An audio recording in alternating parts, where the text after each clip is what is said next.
all morning. The Fox 61 Morning News starts now. Right now it's 6. We're on the Weather Watch. Still tracking some showers coming up. I'll let you know when the showers will end.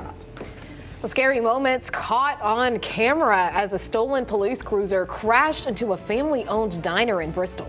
Also, there's another special counsel investigation in Washington after more classified documents were found at a different property that was occupied by President Biden. 6 o'clock on a Friday. Good morning, sunshine. Thank you for waking up with us here on Fox 61. I'm Symphony Privet. And I'm Tim Lammers. Good morning. Yes, happy Friday. That being said, we are on the Weather Watch as we take a live look over Hartford and New Haven right now. Warmer than average temperatures, but it almost looks like we're in a donut of no rain at the moment. Plenty of it all around us to the north, south, east, and west. Yeah, so let's check in with meteorologist Sam Perry now. What are we looking out for this morning? Boy, did we luck out. We did not get all that heavy rain. I mean, we had a little burst, and we picked up an inch of rain, but no flooding rains. We're also lucky with the power outages. I guess there's 400 to 500 eastern areas. Good morning, everyone. We're very warm. We're actually warmer here in Connecticut than we are in parts of Florida. 57 in Hartford, 54 Meriden, 51 in New Haven. Yeah, if we can get the bathing suit out, well, maybe not quite. A couple of light showers will start to pop back up coming in from the south and west. Basically what happened is low pressure went up over us, so we got a little dry slot rolling in right now. And you can see there's some more showers starting to redevelop off to our south and west. So we're not completely done with the rain, but certainly we'll have a few scattered showers this morning here with that southerly flow, and that's why we have the warm temperatures and gusts of 26. So this is not that bad. The wind advisory was canceled a couple of hours ago, so that's good news. The bus stop is going to be moist, wet, and damp. A little bit of mist and drizzle, a couple of showers around, and then we'll dry out this afternoon, but we'll still leave a lot of clouds. The good news is, kids, the temperatures are going to be on the warm side in the 50s, but if you come home this afternoon, that 54 will start to drop off into the 40s. So again, we get a couple of showers, and then by this afternoon, mostly cloudy. I think the clouds will hold in, maybe a few breaks with temperatures starting to drop off into the 40s by 4, 5, 6 o'clock. Now, coming up, I will detail the weekend. I have good news about that, and we'll watch an offshore storm, and we'll talk about next week. Is there any cold air and snow in sight? Details coming up in a few minutes. And now, time to get a check of those roads. How are we doing now at the 6 o'clock hour? Good morning, Lauren. We were talking about this in the earlier hours, Sam. Thank goodness that it wasn't colder, because all of that rain could have potentially turned to ice, which would have made for a horrible morning commute. So good morning to you, everyone. Some good news out there. We do have some rain on the roadway, so just be a little bit careful. But overall, things all across the state are looking really good. Let's bring you into the Hartford area. 91 moving freely in both directions. 84 as you're approaching the Hartford Tunnel. You'll hit a little bit of a delay, but overall, really nothing to complain about. This is at exit 33 near Jennings Road on I-91 north and southbound, looking good. In Waterbury, I-84 east and westbound, some light to moderate volume. You might tap the brakes heading into the Mixmaster, but things are overall looking great. New Haven over to West Haven, 91 over to I-95 moving freely. Also, the Merritt Parkway is looking good as well. Taking a live look out in New Haven, things are looking good out there right near the Pearl Harbor Memorial Bridge, not George. And then as we are heading into Fairfield, we are starting to see that light to moderate volume start to ramp up on the southbound side of I-95. We'll check in again on the roads coming up in the next half hour. Tim and Symphony, good morning to you. Good morning to you. Yeah, 6:03, one of our top stories this morning. A man is in jail because police said he drove a stolen police cruiser through the front of a diner in Bristol. Yeah, Fox 61's Brooke Griffin is live at the Palmas Diner with how police say this whole situation unfolded. Good morning, Brooke. Well, good morning. You know what? Palma's Diner is unfortunately not going to be open for that breakfast rush today. It is boarded up and closed, and that's all because police say a series of events that led to a stolen police cruiser that crashed through this window yesterday. It was right in the front door.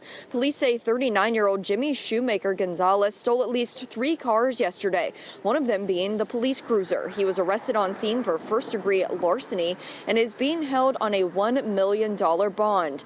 Bristol police say this all began around noon yesterday when Farmington police were investigating a carjacking. Bristol police were also on scene assisting them with the investigation. This At this scene, Shoemaker Gonzalez had crashed a stolen car into a brick wall entrance at an apartment complex near Brookshire Lane and Swampscott Road. Investigators say he tried to carjack two people in that complex at knife point, but he was unsuccessful. Then on the third try, he was able to steal a car and a victim had minor injuries, but he was taken to the hospital. The suspect then drove off into Bristol. Now, at some point during the investigation, police say Shoemaker Gonzalez stole one of their cruisers. They tell us shots were fired and a pursuit began. That pursuit ended when Gonzalez crashed the car into Palmas Diner, but thankfully nobody inside was hurt. Gonzalez was arrested here on the scene. One man inside at the time of the crash says it sounded like a bomb went off inside the diner. We were kind of shook up because, you're sitting in the seat next to it and you don't know what could happen. And my wife, her jacket was full of glass. And the diner owners, unfortunately, say they're not sure when they're going to be able to reopen. They say it probably will be quite a long time while they get all of this under control.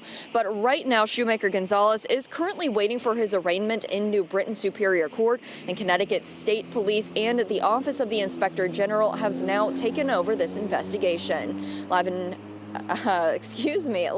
Bristol, Brooke Griffin, Fox 61 News. Hey, Brooke, thank you so much for that report. Okay, let's take you now to Hartford this morning. A lot of community members are speaking up after a teenager was shot and killed. Police said 18-year-old Julius Rivera of Plainville was shot on Broad Street just before 10 o'clock Wednesday night. He died a few hours later at a hospital. Now, Reverend Henry Brown with the group Mothers United Against Violence spoke to Fox 61 about the shooting. We wish that we can do something more, but sometimes it makes you feel helpless. And the fact that it's never seemed like it's going to end. We see what the ages of these kids are dying. That's not fair that they don't get to live their life, but they're dying for reasons that they're not going to be aware of because it's too late. Well, police have not announced any arrests or even any suspects in connection to Rivera's death so far, but maybe you can help them out. If you've got any information, please call the Hartford police. They're asking that you give them a call as well. Well, there was a scare on a Middletown elementary school bus Wednesday morning. Officials from that school said a student was found with a toy gun. The bus driver had to pull over and take the toy gun before handing it off to administrators. In a letter to parents, officials said they determined no harm was intended. The student has been spoken to just to make sure nothing like that happens again. They also wanted to tell all you parents out there to remind your children that if they hear something concerning, they should tell an adult about it right away. All right, it was a bit of a mess in Woodstock after a tanker truck spilled more than 1,000 gallons of milk. Oh, take a look at this. The town's fire department says this happened yesterday on Perrin Road between Rocky Hill and Barber Roads. Well, no injuries were reported, and the tanker damaged a pole. Deep says about 1,000 to 1,500 gallons of milk spilled into a dry ditch on the side of the road. Two vacuum trucks were on site cleaning up, and the waterways were not impacted. Back here in the capital city, the state launching a new energy action plan to use state and federal money to boost funding for energy assistance programs in the short term. The Connecticut Energy Assistance Program is getting some extra money. Eligible families can get up to $2,300 to help pay for their energy bills. There are also flexible payment plans and winter shutoff protection, which means heat and gas cannot be turned off between November and May. This winter, it's awfully tough making those electricity payments and those gas payments, and we want to make sure you know about the assistance that's available to you. And next week, the city is hosting an in-person community event. Listen to this. This is for residents to engage one-on-one with representatives from energy companies about their assistance program options.